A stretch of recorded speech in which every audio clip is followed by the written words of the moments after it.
O Muslims, let me tell you something that you should need to know. There is a report that's been put out.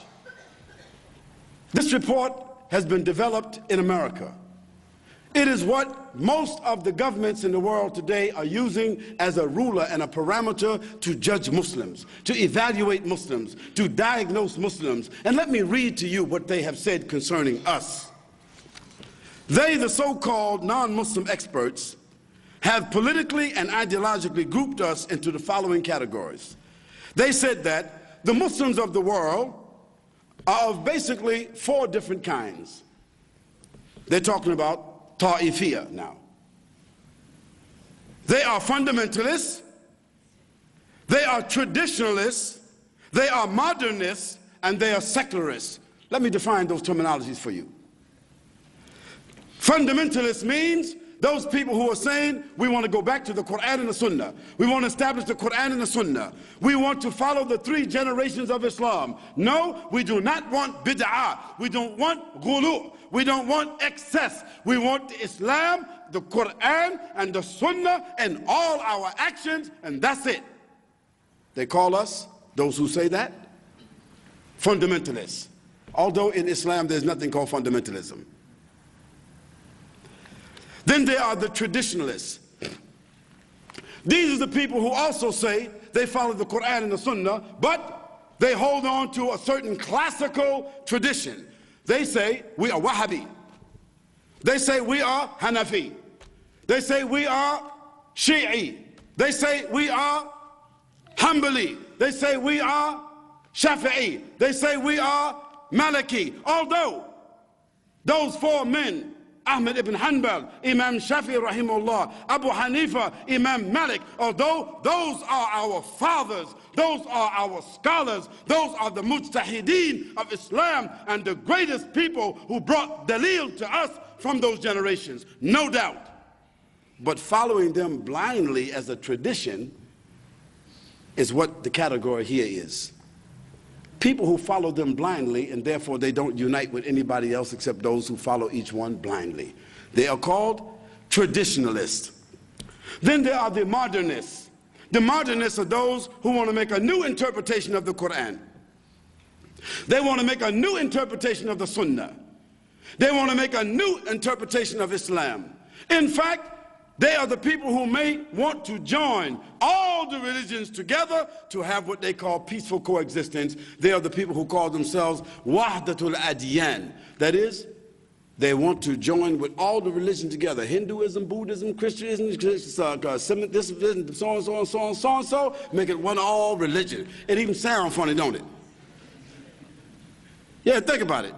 Hinduism, Buddhism, Christianity, Judaism, Brahmism, Shiism, Heism.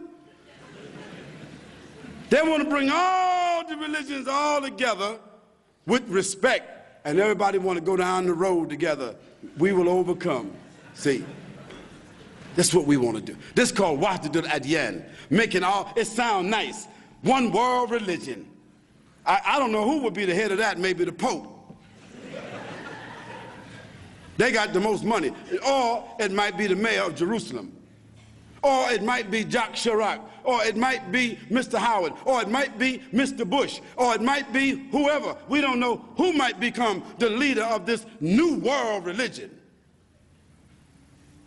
But the people who call for that among the Muslims, they are the misguided people, and they have joined the enemies of Islam.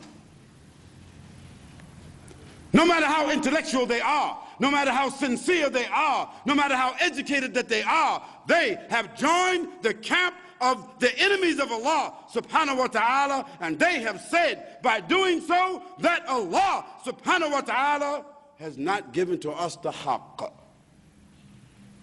and that this deen of the Quran and the Sunnah and the wala and bara, the loyalty and the disassociation, the loyalty for the Muslims and the disassociation of the Kafirs, that there's nothing like that in Islam. We just go along down the road with whoever's happy with us, we happy with them too. O Muslims, they have come up also with a formula.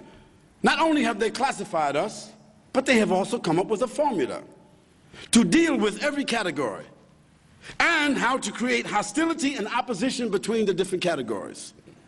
They have determined that the greatest threat to Western civilization and the continued dominance of Western culture is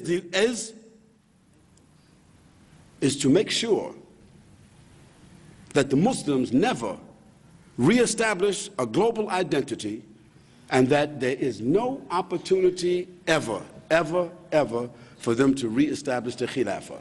Let me repeat that point to you. They have determined that the greatest threat to Western civilization and the continued dominance of Western culture is to make sure that no nation among the Muslims develop among themselves a global identity. And secondly, they never, ever have the ability to reestablish the Khilafah. Now, this is in their protocols. This is what you should understand. This is what they are preserving.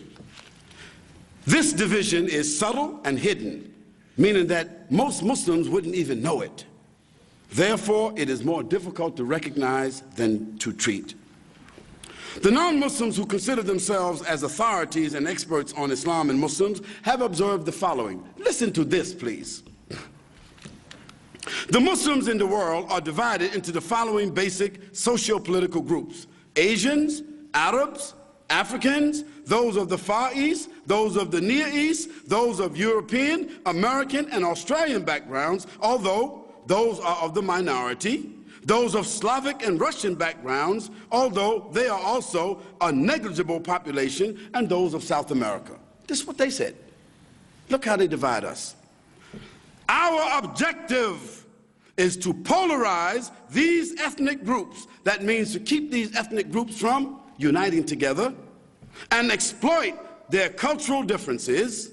In this way, we can maximize our global agenda and we can minimize any global threat from them. Subhanallah. Look how clear they are.